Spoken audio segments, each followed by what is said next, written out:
Bonjour messieurs les maires et élus de la communauté de communes Sud-Vendée Littoral, madame la présidente. Salutations amicales à l'équipe municipale, aux adjoints, conseillers délégués et conseillers municipaux, aux membres du Conseil des sages que j'ai vu. Salutations aux présidents et aux bénévoles associatifs, salutations aux acteurs économiques, artisans, commerçants, acteurs de la santé et autres acteurs sociaux. Remerciements aux agents communaux qui au quotidien servent notre commune, l'embellissent et la valorisent, aux équipes de gendarmerie ainsi qu'au chef de corps de sapeurs-pompiers que je crois avoir vu tout à l'heure, Bruno Vivier, commandant du centre de secours de l'Aiguillon-La Faute. Meilleurs vœux à eux et à leurs équipes. Mesdames et messieurs, chers amis, merci de votre présence. C'est avec un réel plaisir que la municipalité et moi-même vous accueillons ce jour pour cette traditionnelle cérémonie des vœux. Cette période est un moment privilégié qu'il faut préserver. Et cette cérémonie des vœux est aussi, par tradition, l'occasion de dresser le bilan des réalisations, actions et événements de l'année écoulée, avant que Monsieur le maire dessine les contours des projets municipaux de l'année à venir. Je ne peux commencer sans avoir une pensée pour nos concitoyens décédés durant l'année écoulée et pour leurs familles, et une pensée particulière à notre ami Bernard Leclerc. Mes souhaits les plus sincères, de bonne année, de bonne santé, de réussite dans vos projets, vont à chacun de vous, ainsi qu'à l'ensemble de la population, avec une pensée particulière aussi pour les plus démunis, à ceux qui souffrent de maladies, de solitude ou d'isolement. Je leur souhaite, pour cette année 2020, du réconfort et de la quiétude. Merci. Monsieur le maire, cher Patrick, c'est à moi que reviennent l'honneur et le plaisir de te présenter, au nom de tous les membres du conseil municipal, nos meilleurs vœux de bonheur, de réussite, de santé pour toi, pour Sylvie, pour tes enfants, pour tes petits-enfants et pour tous tes proches. Chaque année, depuis le début de ce mandat, à ce moment de mon discours, j'avais l'habitude de faire le bilan de l'année écoulée. Et j'ai toujours apprécié ce moment qui nous permet d'embrasser le chemin accompli avant que toi, Patrick, tu éclaires les perspectives de la feuille de route. J'apprécie ce moment quand le balancier de l'horloge s'arrête et que l'on prend le temps de peser l'utilité des actions de l'année qui s'est écoulée. Et en ces temps de frétillement où les appétits d'écharpe se dessinent, pas forcément liés au baromètre, et où le sens des réalités comme l'exactitude des faits n'étouffe pas certains, il n'aurait pas été superflu de remettre les pendules à l'heure. Cependant, cette nouvelle année 2020 est, comme chacun sait, une année d'élection municipale. Je suis candidat et la loi m'interdit d'utiliser cette tribune pour faire le bilan de l'année, ce qui pourrait être considéré comme un élément de communication au profit de la campagne. Ainsi, respectueux du code électoral, je me permettrai, ou plutôt je ne me permettrai pas de dresser le bilan cette année de notre action, Patrick. Néanmoins, quelle que soit la saison, en se promenant dans la commune, à pied, à vélo, en voiture, y vivre, s'y reposer quelques jours ou y passer de merveilleux moments, vous donne quand même une idée du bilan que j'aurais apprécié vous exposer. Ce beau bilan dont je ne parle pas, il existe. Et j'en remercie, au nom du conseil municipal, l'ensemble des partenaires qui interviennent dans l'action municipale. Aussi, comment en cet instant ne pas me faire l'interprète du conseil municipal pour dire à l'ensemble de notre personnel, nos agents, combien nous apprécions son engagement à ce personnel à nos côtés. Personnel qui s'acquitte avec dévouement et enthousiasme. Il y en a quelques-uns qui sont au fond à droite de la salle. De l'ensemble des missions que nous avons souhaité leur confier afin de vous offrir la qualité de service que vous êtes en droit d'attendre. Je voudrais bien entendu dire toute notre reconnaissance à tous les artisans et aux commerçants de la Faute pour leur accueil et leur implication dans la vie de notre commune. Reconnaissance sincère aussi à l'ensemble des associations de notre commune, qu'elles soient culturelles ou sportives, qui se sont surpassés cette année, encore pour contribuer à l'animation de notre village par l'organisation de nombreuses manifestations pour lesquelles elles nous ont fait partager leur passion et leur dynamisme, mais aussi nous ont donné toute la mesure de leur talent. Je tiens à remercier chaleureusement mes collègues élus qui se mobilisent pour faire avancer notre village. C'est ainsi, grâce à vous tous, que l'équipe municipale a pu tenir le cap et honorer le contrat. Le contrat pour lequel nous avons mandat, celui sur lequel un homme et son équipe se sont engagés. Et j'aimerais là, devant vous, aujourd'hui, rendre un hommage particulier à notre maire. Tu voulais, une année utile pour tenir nos engagements. Il voulait la fierté retrouvée pour notre commune. Il voulait une commune libre qui n'accepte pas les tutelles inutiles. Il voulait une année pour consacrer la solidarité, notre esprit d'accueil et de partage. Eh bien, mon cher Patrick, c'est réussi. Tu as fait le boulot. Ça paraît si simple, dit comme ça, mais que de travail. Travail énorme, considérable, épuisant, dont on ne peut pas toujours témoigner car qui le croirait. Et, eh bien, qui mieux que moi peut témoigner de ton dévouement, de ton engagement de chaque instant, de ton énergie, de ta disponibilité, de ton implication dans la vie communale, intercommunale et au-delà même de ses frontières. J'ai la chance, personnellement, d'évoluer professionnellement avec des décideurs et des visionnaires de grand talent, mais rares sont ceux qui ont ta passion pour l'engagement. Tout le monde peut faire des promesses, mais combien peuvent les tenir? Tout le monde peut faire des rêves, mais combien peuvent les réaliser? Un homme qui oublie son passé se condamne à le revivre. Toi, tu n'oublies rien, tu n'oublies jamais rien. Tu n'as jamais oublié le pourquoi de notre mandat, sa raison d'être au service de notre commune et de l'intérêt général. Tu n'as jamais compté tes heures, ni les nôtres. Nos épouses le faisaient sans doute pour nous et on leur rend hommage pour leur contribution silencieuse, nos époux. Mais plus sérieusement, quelle richesse que de travailler à tes côtés. Aucun dossier ne t'a fait peur. Si tout se bloque, tu verras où il faut pour débloquer la situation. Que ce soit les pieds dans la vase du lait, dans la foule du 14 juillet ou dans les salons de l'Élysée. Et ça rime, mais c'est vrai. Alors, cher Patrick, les réponses satisfaisantes ont parfois été difficiles, voire très difficiles à obtenir, mais tu as su les trouver, tu nous as impliqués, tu as su déléguer, et ainsi, pour t'aider, c'était toute ton équipe qui travaillait dans le même sens que toi. Tu peux avoir la satisfaction d'un bilan remarquable, un bilan suffisamment remarquable aux yeux de tous pour que je n'ai pas eu aujourd'hui à en parler. Merci Patrick pour tout ce travail, pour ce résultat. Merci pour la faute sur mer, qui a eu beaucoup de chance, que toi aussi, il y a longtemps, tu sois tombé amoureux d'elle. Et ton équipe, le conseil municipal, se joignent à moi pour te souhaiter le meilleur pour 2020 et plus généralement pour l'avenir que tu as décidé de dessiner pour ta vie. Prends bien soin de toi, prends soin de tes proches. Je connais ta capacité à densifier ton temps libre par une hyperactivité débordante. Alors, tu vas avoir du temps pour toi, rien que pour toi. Alors, prends-le, mon ami, et je te souhaite une belle vie.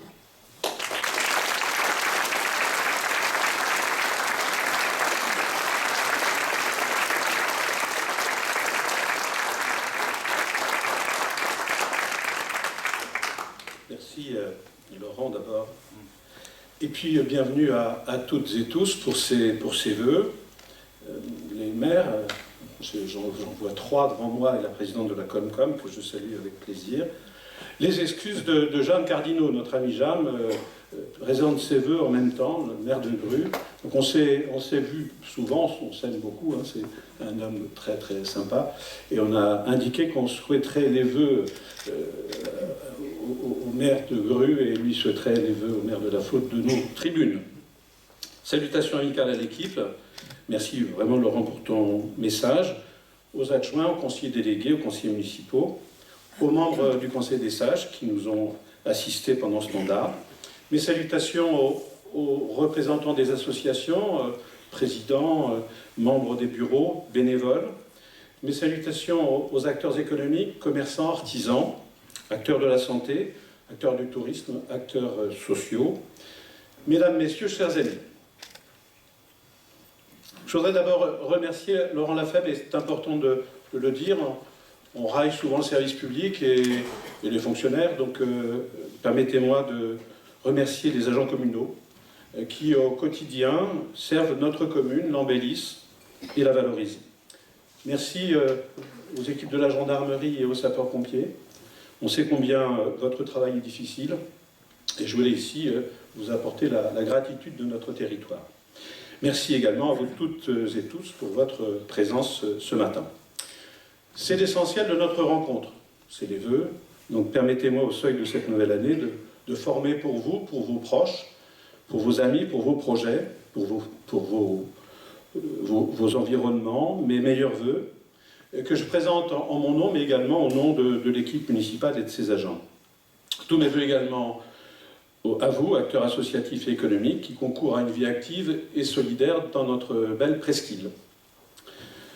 Au-delà de notre territoire, n'oublions pas dans nos souhaits d'élargir notre regard à la France, à l'Europe, au monde. Ne cédons pas au découragement, ne cédons pas au populisme. Ici, vous l'avez compris, la proximité de l'élection municipale dans 3 mois nous a conduit, Laurent et moi, à modifier le déroulé des vœux 2020. Laurent n'a pas dressé le bilan de l'année passée, ni d'ailleurs celui du mandat. Il s'est concentré sur des vœux, avec des propos qui m'honorent, mais ces propos, je souhaite les partager vraiment avec vous, avec les équipes, les élus naturellement. Et on a beaucoup travaillé, les services, les associations, les bénévoles qui ont œuvré ensemble pour le renouveau de notre belle commune. Merci à toi Laurent. En retour, reçois mes meilleurs vœux pour 2020, pour toi, pour ta famille, pour tes projets professionnels et tes projets personnels. Et bien sûr, le succès pour ton projet municipal avec ton équipe. Chers amis, Laurent a les compétences, il a l'expérience, il a la capacité juridique à être maire, c'est quand même utile. Il sera écouté et reconnu, y compris la communauté de communes, chère Brigitte, et pourra ainsi défendre la cause communale de notre belle presqu'île si fragile encore. Pour moi, ce midi, c'est la 6e rencontre des vœux que j'organise, et la dernière comme maire. Vous le savez, j'ai toujours considéré mon engagement municipal comme un contrat. Contrat passé entre nous, contrat qui m'honore, mais qui en même temps m'engage sur un devoir. Ce contrat, je l'ai organisé pour mettre en œuvre d'abord le projet municipal présenté en 2014 avec mon équipe autour de Laurent. C'était d'abord la première ligne du contrat. Mon engagement imposait l'impérieuse nécessité de remettre la faute sur mer à sa juste place et de la faire respecter. Cet engagement m'a conduit à être sur tous les fronts pour défendre l'intérêt communal, si mal assumé avant et après Xynthia, notamment en rassemblant les meilleures compétences pour faire face à ce feuilleton judiciaire sans fin, post-Xynthia, en ayant le devoir de défendre et les victimes et les contribuables. Au-delà des nouveaux équipements réalisés et inaugurés ensemble en octobre sous le soleil, au-delà de la vie locale apaisée, de la démocratie ravivée, ce contrat m'engageait également à remettre notre commune en ordre de marche, avec un budget équilibré, des services qui fonctionnent normalement, une école encore fragile, mais qui continue à accompagner nos jeunes enfants. Ce contrat passé entre nous, c'était enfin être utile et respecté dans notre communauté de communes, chère Brigitte. Je crois avoir fait le job avec toi, Brigitte, Jean-Yves, Maurice, les vice-présidents, afin de contribuer au décollage compliqué mais réussi de cette communauté de communes XXL, la plus grande de Vendée. Chers amis, j'ai la faiblesse de penser que j'ai accompli la mission pour laquelle vous avez voté en 2014 et que vous m'avez confiée, ainsi qu'à l'équipe que j'anime. Tenir sa parole, dire ce que l'on va faire ce que l'on a dit, c'est pour moi un devoir, parce que c'est l'enjeu de la confiance avec les citoyens, donc de notre vie ensemble, de notre démocratie.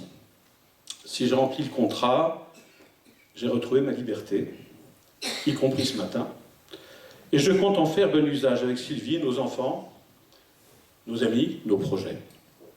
Mais avant, il me reste encore 3 mois pour être utile, presque 3 mois, et je vais y revenir. Vous voyez, je ne vous abandonne pas. Certains, me croisant, me disent « vous nous abandonnez ». Non, je vous assure que je ne vous abandonne pas.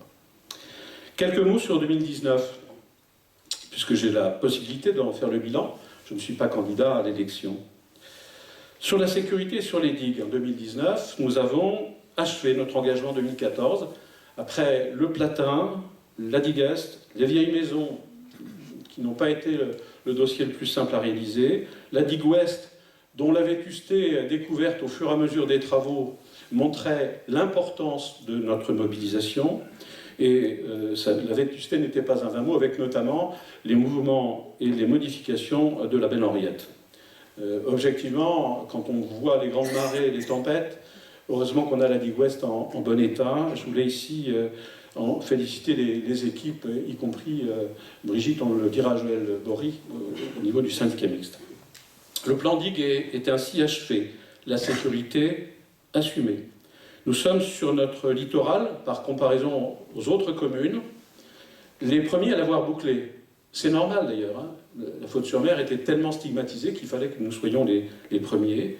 Merci d'abord, je le dis parce que ça n'a pas été simple, d'abord en maîtrise d'ouvrage de la seule commune, et j'en remercie notamment Jean-François, Étienne, parce que c'est un travail colossal. Vous savez, les équipes municipales à la Faute-sur-Mer, c'est quelques agents et très mobilisés, mais pas beaucoup. Puis également, avec la loi GEMAPI, Brigitte, avec le transfert et le soutien de la communauté de communes, qui a voté GEMAPI, et le transfert au syndicat mixte du Marais Poitevin. Et je voulais ici à nouveau te remercier, Brigitte, remercier Joël Bory, et puis remercier Jeanne également Gandrillo, qui est le vice-président en charge du secteur. Il a la compétence de l'eau, mais également il nous a vraiment beaucoup accompagnés sur ces questions. Au-delà de ces travaux que vous avez découverts et qui sont désormais achevés, et je voulais vous ajouter un point dont vous n'avez pas connaissance et qui est très important, sur lequel il faudra, Laurent, garder la main. Sur ma proposition en fin d'été, le comité de pilotage du système de protection de la Faute-sur-Mer, qui gère le PAPI, c'est des choses un peu compliquées, mais sachez qu'un comité de pilotage élu communautaire en présence de l'État a accepté, sur ma demande, au sud de la commune, le prolongement de la digue Est jusqu'à la rade d'Amour, plutôt qu'une digue traversante que l'État appelait, à tort, une digue Nord, qui voulait traverser la commune sur la rue des Écureuils, et qui voulait ainsi isoler l'ensemble du Havre derrière cette zone de protection. Cette option a été rejetée et nous avons validé une digue qui irait jusqu'à la rade d'Amour. De la même manière, j'ai fait valider par cette commission le rejet de l'idée ancienne d'une digue côté village, au parc, qui aurait rapproché l'ALEA, et rapprochant l'ALEA, il aurait à nouveau encore renforcé les contraintes du plan de prévention des risques littoraux. Donc ces deux éléments sont une avancée sérieuse, on n'en a pas beaucoup communiqué sur cette question, mais je voulais ici vous les rappeler et vous indiquer qu'il faudra savoir conserver cette avancée. Sur la sécurité enfin, je voudrais également souligner l'originalité et l'intérêt du réseau de voisinage, instauré avec le Conseil des sages, Jean-François, et je vois également Samy, réseau que nous animons lors de nos exercices du plan communal de sauvegarde. Là encore, je crois que nous sommes la seule commune de Vendée à faire un exercice de plan communal par an, y compris en lien avec le SDIS et le cabinet du préfet. Merci aux membres du réseau, merci aux membres de la réserve communale de sécurité civile, merci au Conseil des sages. Dans un format plus ludique, dans quelques semaines, le tour de la presqu'île en vélo sera achevé, avec notamment Je vous invite à y aller en faisant attention, parce que tout n'est pas terminé. Le très beau passage de la Belle Henriette, qui va être magnifique, avec des encorbellements pour permettre le passage des piétons et des cyclistes dans de bonnes conditions et assurer la sécurité. Vous pourrez également découvrir la passerelle de la Bergerie, très utile l'été, on le verra l'été prochain, pour les accès à la plage, des résidents et des habitants du nord de la commune. Je vous rappelle qu'il y a environ 10 000 personnes qui l'été résident au nord de la commune, notamment avec les campings, et cet accès plage sécurisé sera essentiellement essentiel pour la sécurité de nos résidents. Le parc est également en voie d'achèvement et permettra d'associer utilement de nouveaux services aux familles, aux ados, aux jeunes, aux enfants, aux résidents et aux touristes, et aussi et surtout un paysage d'entraide commune enfin valorisant. Vous le savez, Laurent y a beaucoup bossé, nous sommes désormais Terre de Jeux 2024 pour le skatepark, dans le cadre de la préparation des équipes qui accompagneront la préparation des Jeux 2024, des Jeux Olympiques de France, de Paris, en 2024. Les travaux du port avancent rapidement, malgré un automne particulièrement pluvieux. On a aujourd'hui le bonheur du soleil, mais Dieu sait si nous avons souffert de la pluie ces 3 derniers mois. Nos équipements sont prêts pour l'été, et nous avons fait un point récent avec les professionnels, les représentants des associations pour mesurer l'avancement de nos travaux, qui sont d'ailleurs plutôt légèrement en avance. Quant à nos ponts, notre trait d'union avec l'Aiguillon-sur-Mer, Maurice, n'en déplaise à quelques mauvais coucheurs. L'accord trouvé, relaté dans la presse et dans notre journal, est excellent. Il est toujours surprenant, quand enfin tout va bien, que certains pensent que ça va mal. Comme s'il y avait une sorte de plaisir à imaginer que ça aille mal. Non, je suis désolé pour cela, et je remercie publiquement Bruno Retailleau, qui n'a pas pu venir, mais que j'avais invité, et Brigitte, qui est ici avec nous, qui nous ont permis, Maurice et moi-même, de conclure positivement ce mauvais feuilleton. C'était un mauvais feuilleton. Un petit mot quand même, Brigitte, pour te dire que 3 accidents à cause des aménagements provisoires du département sur la route, c'est trop. Les services départementaux sur les routes sont plutôt censés améliorer la sécurité. Donc il faudrait peut-être leur dire, et le dire à ton vice-président, Monsieur Leboeuf, Alain Leboeuf, que les travaux du département sur les routes sont plutôt faits pour améliorer la sécurité et pas pour renforcer le danger. C'est un provisoire qui dure un peu trop longtemps. Je n'oublie pas, parlant de 2019, de vous indiquer le renouvellement de la concession du casino. Son voilà président, dossier particulièrement complexe, mais dossier essentiel pour notre activité touristique. Et il a lié d'ailleurs, pas seulement, le statut de commune classée de tourisme, j'ai vu Serge Lacroix, directeur des offices, directeur intercommunal des offices. Nous avons effectivement le statut de station classée de tourisme obtenu par notre commune en juillet dernier, après la constitution d'un très gros dossier que j'ai défendu à Paris. Ce statut donne à notre budget essentiellement alors, un rayonnement marketing et commercial, puisque peu de communes en France sont stations classées. La Tranche-sur-Mer était la seule de ce secteur, et je crois qu'il y en a 4 ou 5 en Vendée, donc c'est pas beaucoup. Il fallait retrouver ce statut, mais c'est également un statut qui nous donne un bonus financier qui complète le redressement opéré depuis le début de ce mandat. Parlant du bilan financier, je ne peux pas m'empêcher de vous dire, il faut faire simple, pas besoin de dépenser inutilement de l'argent public et communal avec un audit extérieur. C'est comme pour les frais d'avocat, ça. Il y a un moment, il faut arrêter. Il suffit de savoir compter. C'est quand même assez simple, on l'apprend à l'école. Et d'examiner l'évolution de l'épargne nette de la commune. C'est quoi l'épargne nette de la commune? C'est comme dans les ménages, ce qui permet d'investir sans emprunter. C'est simple. Elle était négative en 2013. C'était la fin du mandat précédent. Moins 122 000 euros. Cette situation était grave. C'est-à-dire que la commune empruntait pour payer ses frais de fonctionnement, comme l'État d'ailleurs. C'était une situation de crise. L'épargne communale est redevenue positive. C'était mon engagement. Sur nos budgets 2014, 2015, 2016, 2017, 2018, l'épargne nette de la commune a environ été de 200 000 € par an.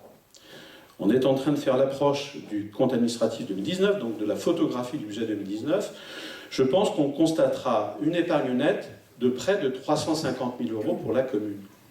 Voilà, ça permet d'alimenter le budget primitif de la commune. Enfin, puisque la rumeur a couru, le remboursement de la dette de la commune sera en 2020 légèrement inférieur, moins 7%, du niveau que celui que nous avons constaté en 2014, en arrivant aux responsabilités communales sur le budget communal. Là encore, il faut corriger des approximations ou de nombreux mensonges. Ou plutôt inviter celles et ceux qui portent ces propos, s'ils en ont la capacité, à travailler leur dossier plutôt qu'à bavarder. Le budget communal, les finances publiques, c'est un sujet sérieux. Il faut travailler. À la fin de ce mandat, je laisse donc la commune avec des investissements très importants réalisés, vous l'avez mesuré, grâce à des financements extérieurs exceptionnels que j'ai négociés. Et je le dis parce que là encore, il ne faut pas croire que d'autres que nous, que moi, ont été chercher ces financements. Je laisse donc cette commune, après son plan digue, dans une situation financière rééquilibrée, situation d'ailleurs reconnue par une agence de notation, l'agence France Locale, il y a quelques semaines. Présenter ça en conseil municipal et en commission des finances. Un mot sur le golf, présidente. Félicitant d'abord l'association sportive, près de 120 licenciés à la Faute-sur-Mer. C'est énorme. D'ailleurs, vous avez reçu, présidente, félicitations du président de la fédération au regard du taux de progression du nombre de licenciés. Merci pour le dynamisme et la qualité du travail de l'association. J'en vois de nombreux membres ici. L'exploitation dont j'assume la responsabilité comme maire, puisque une société publique a été créée, a dégagé sur les 2 premiers exercices depuis 2017 environ 16 000 € de résultats positifs, pas de déficit, résultats positifs qui permettent, après avoir payé les salaires, les charges, de payer un loyer à la commune. Ce loyer permet à la commune de rembourser l'emprunt contracté. C'est un acquis qu'il faudra savoir demain préserver et développer. Je pense qu'on peut encore largement progresser. Mais je voulais m'attarder quelques mots sur le golf parce que c'est le rappel de 2014. Rappelez-vous la désolation du paysage de ce secteur en 2014. Tous ne sont pas golfeurs ici, mais admettons ensemble que ces 25 hectares meurtris ont retrouvé un paysage valorisant et un usage important pour le développement touristique de notre territoire, bien au-delà de la commune d'ailleurs. C'est, présidente, le seul golf de nos 44 communes sur Sud-Vendée littoral. Nous voilà sur 2020. 2020 débutera également samedi prochain avec le repas très convivial des aînés et nous nous retrouverons nombreux pour danser, chanter, ripouner et je remercie à l'avance les bénévoles qui nous aident à réussir l'événement que toutes et tous apprécient, nous le savons. C'est cela aussi le renouveau de notre vivre ensemble. Pour ce qui concerne les derniers équipements attendus, que nous n'avons pas inaugurés, après le port, le golf, les pistes cyclables, le parc, j'ai bon espoir de vous donner dans quelques jours de bonnes nouvelles et donc le détail et le calendrier du projet de centre équestre, projet financé depuis 2015, projet bloqué par, notamment en 2019 par les profondeurs bureaucratiques de notre droit à construire. Et oui, la communauté de communes présidente ne m'a d'ailleurs pas beaucoup aidé et je le regrette. Nous sommes expliqués à plusieurs reprises très franchement sur cette question. Ça n'empêche pas l'amitié, l'explication. Enfin, la maison de santé avec l'Aiguillon, Maurice et Jean-François, tant attendue, sera inaugurée en 2020. Elle permettra de mettre de notre côté les meilleures chances, les meilleures conditions pour disposer d'une offre de santé suffisante et de qualité.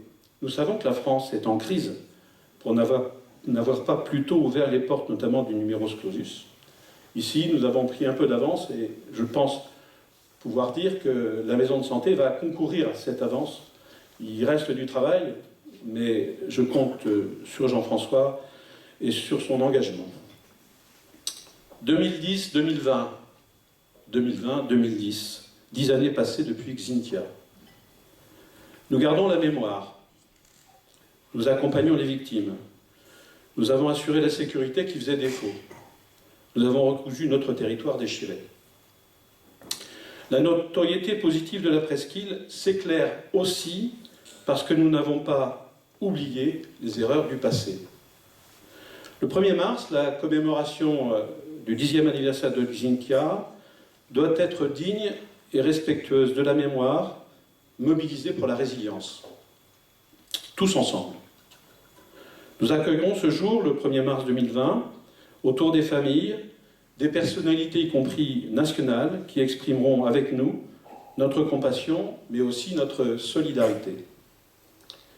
Après les derniers jugements pour cette catastrophe nationale, cette solidarité nationale, vous le savez, je la revendique pour la Faute-sur-Mer, qui ne peut pas être, une fois encore, victime de Xintia. Les rendez-vous dans les ministères et un récent rendez-vous à l'Élysée. J'y étais 2 fois récemment. Vous voyez qu'il faut, y compris, savoir aller aux meilleurs endroits. Me laisse mobiliser, mais j'ai désormais la certitude d'avoir été compris.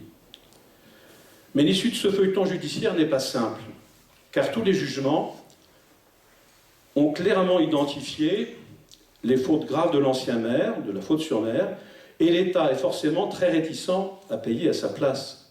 C'est ça la vraie question. Comme il s'agit encore de défendre l'intérêt communal, donc le vôtre, celui des contribuables, je consacrerai ces quelques semaines à poursuivre mon interminable quête de cette solidarité nationale. Je consacrerai également ces semaines au combat contre l'assurance de la commune de la Smacle, qui a déjà dépensé pour au moins 800 000 € de frais d'avocat, notamment pour l'ancien maire. Je l'ai dit à son président en décembre, le métier des assurances, c'est pas de payer les avocats, c'est d'indemniser les victimes. Voilà, quelques semaines avant l'élection municipale. Mes propos ce matin ne relèveront pas d'une tribune de campagne, je laisse le soin à celles et ceux qui s'y amusent de le faire, mais j'ai la liberté de vous inviter à vous mobiliser pour l'élection municipale, à la Faute-sur-Mer, plus qu'ailleurs. Soyez tournés vers l'avenir. Notre passé n'est pas glorieux, il faut le dépasser. Soyez vigilants pour défendre la commune. Il faut une équipe soudée et des compétences autour d'une personnalité reconnue, y compris à l'extérieur de la presqu'île. Sachez enfin distinguer ceux qui ne font que défendre des intérêts personnels, bien éloignés du projet communal, et ceux qui portent un projet pour le bien commun. Mes remerciements et ma gratitude aux équipes des services municipaux porteurs d'un service public communal reconnu et de qualité. Mes encouragements aux acteurs économiques, commerçants, artisans, acteurs touristiques, il faut poursuivre cette reconquête de la notoriété positive de la Faute-sur-Mer. Nous y sommes presque, mais il ne faut rien céder aux vieilles pratiques. Mes félicitations à tous les représentants de notre riche vie associative, souvent partagée avec l'Aiguillon, Maurice, ce qui nous incite d'ailleurs à aller encore plus loin en direction de cette communauté autour du lait, des 2 côtés du lait. À vous toutes et tous, meilleurs vœux de santé, de bonheur pour vous, vos proches, vos familles. Continuons ensemble, même après l'élection, à faire le mieux pour notre communauté, notre presqu'île. Ce message optimiste que je veux partager avec vous ce matin n'occulte rien de nos douleurs personnelles et collectives, familiales et amicales. Parmi nos chers disparus, permettez-moi de distinguer avec vous Bernard Leclerc pour son engagement, sa quête toujours positive d'un monde meilleur. Il y a largement contribué ici, il y a laissé énormément d'énergie. Merci et respect à l'ami et à notre élu disparu au printemps 2019. 6 années d'engagement municipal, c'est enfin une aventure collective partagée, avec, et je l'ai été, un taulier exigeant, comme dirait Laurent, lui saura également l'être pour défendre notre avenir commun. 6 années de travail, d'amitié, de complicité, une tranche de vie. Merci à Laurent Huget, Béatrice Paulin, Samy Veillard, Jean-François Girard, Françoise Bonnier, Jean-Claude Pénicaud, Daniel Lescrivert et Michel Verrecken. Comme élus ou comme acteurs associatifs, ils ont servi notre communauté. Je les remercie en votre nom. Merci également pour votre soutien ces 6 années de ce mandat municipal objectivement difficile. Certains m'interrogent, mais cela ne va pas vous manquer de n'être plus maire? Je vous réponds sincèrement ce matin, oui, cela va me manquer. Il faut savoir ou tenter de savoir, tourner les pages du livre, garder le meilleur, nos découvertes, nos complicités, nos amitiés, le rétablissement de notre chère presqu'île. Merci pour tout cela et meilleurs vœux 2020.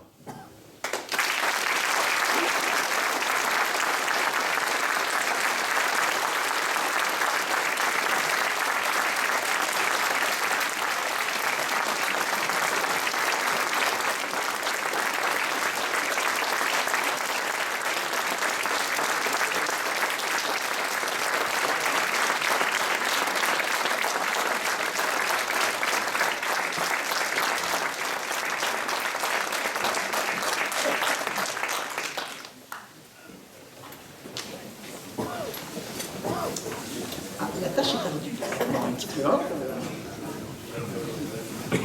c'est parfait. Merci.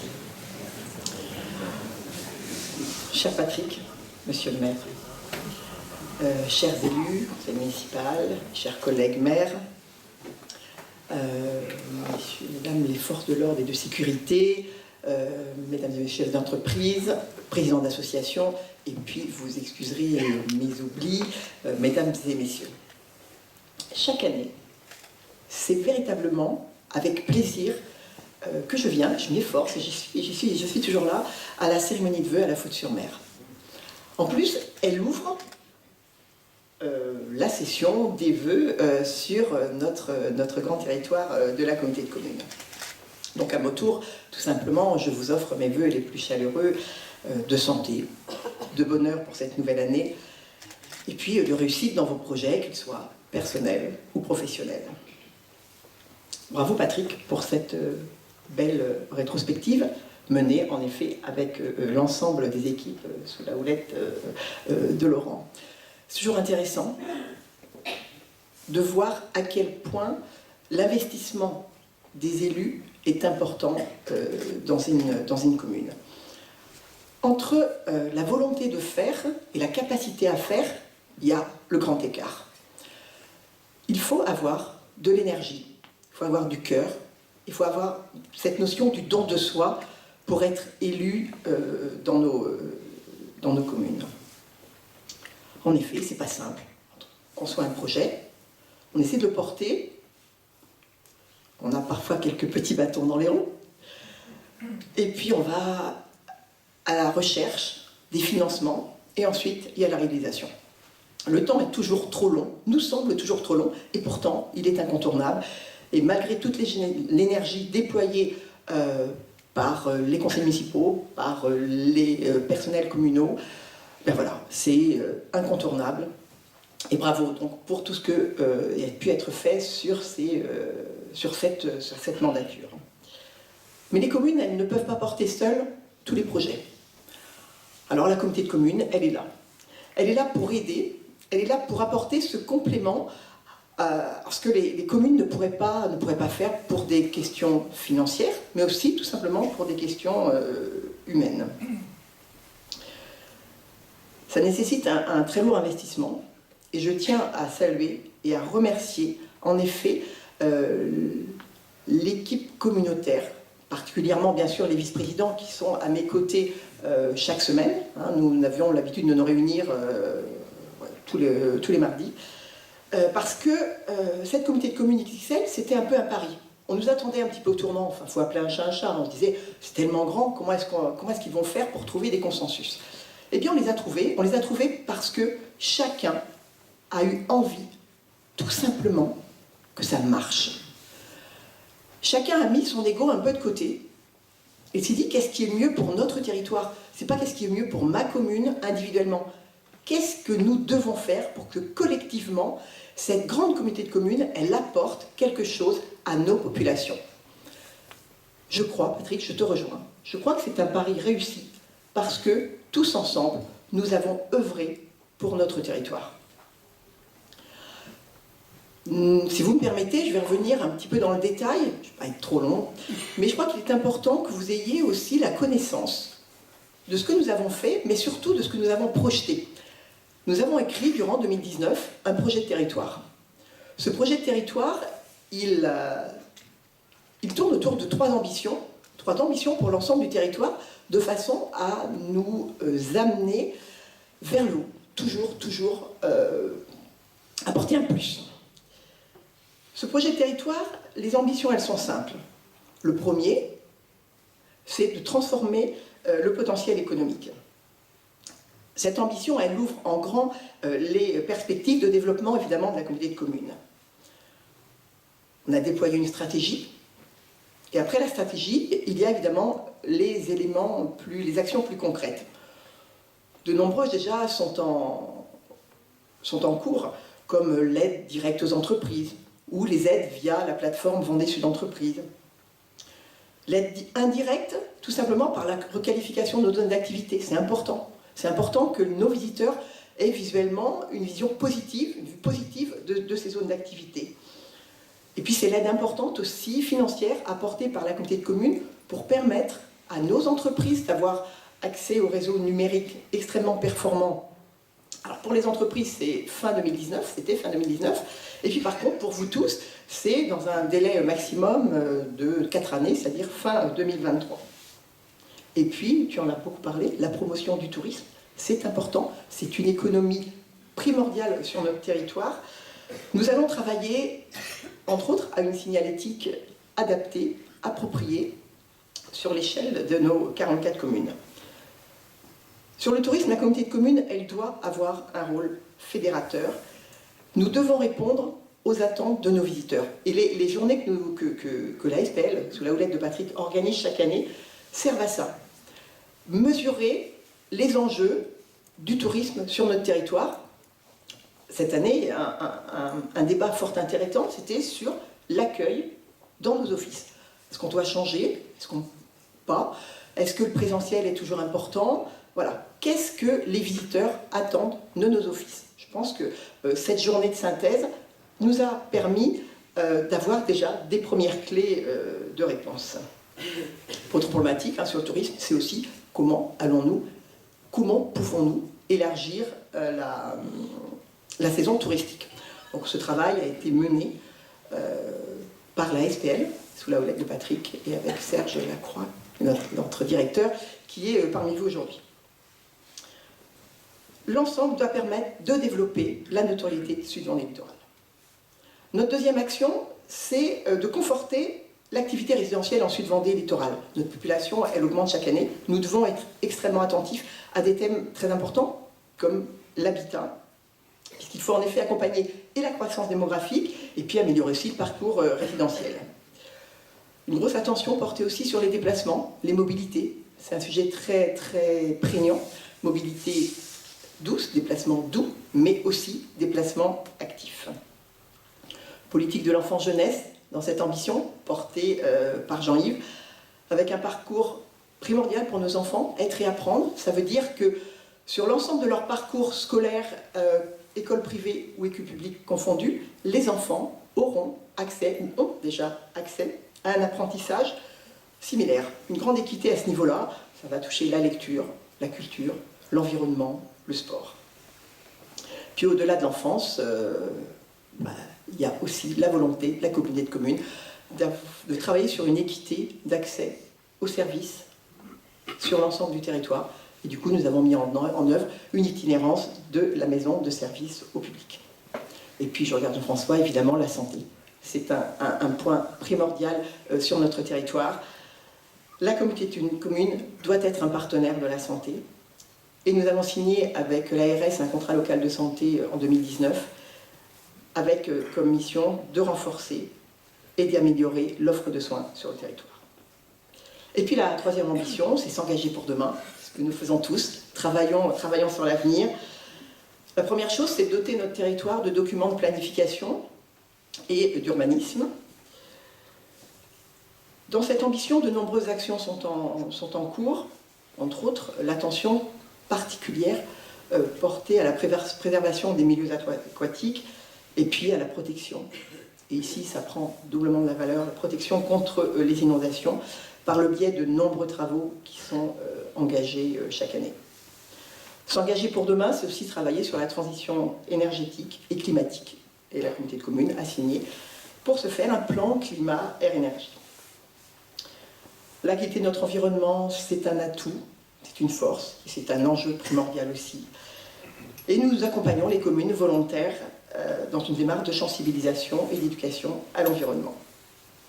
Nous travaillons aussi à différentes actions pour développer la sobriété énergétique et optimiser au maximum nos ressources. Je vous ai tracé les grandes lignes de ce projet de territoire, mais je pense que c'est important, parce que c'est le fruit d'un travail de 3 années.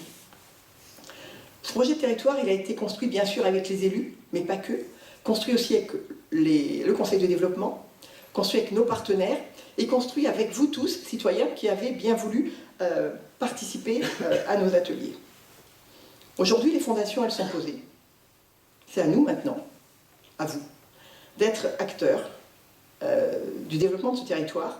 Et je suis persuadée que les élus fautais seront, tout comme ils l'ont été, cher Patrick, durant tout ce mandat, sauront être contributeurs et un partenaire positif de la future communauté de communes. Voilà ce que j'avais à vous dire sur la communauté de communes. Je ne vais pas être beaucoup plus longue, juste un petit mot pour revenir sur le lien entre l'Aiguillon et la Faute-sur-Mer. En effet, Patrick, tu as raison.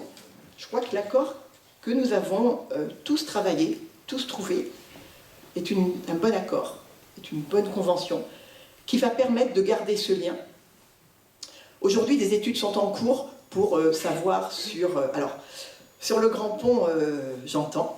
Je retransmettrai à mon collègue et ami Alain Leboeuf concernant la largeur. Hein, c'est un débat, vous le savez. Il faut trouver le juste équilibre entre la sécurité et en même temps la pérennité de ce pont. Et puis sur le petit pont, en effet, je pense que nous avons abouti à quelque chose de constructif, un partenariat fort entre la région, le conseil départemental, la communauté de communes et les communes. Et moi aussi, sincèrement, je suis très très fière de ce résultat. Je m'arrêterai là, je vous réitère mes meilleurs vœux pour cette année 2020, année riche en événements à n'en pas douter. Je vous remercie de votre attention.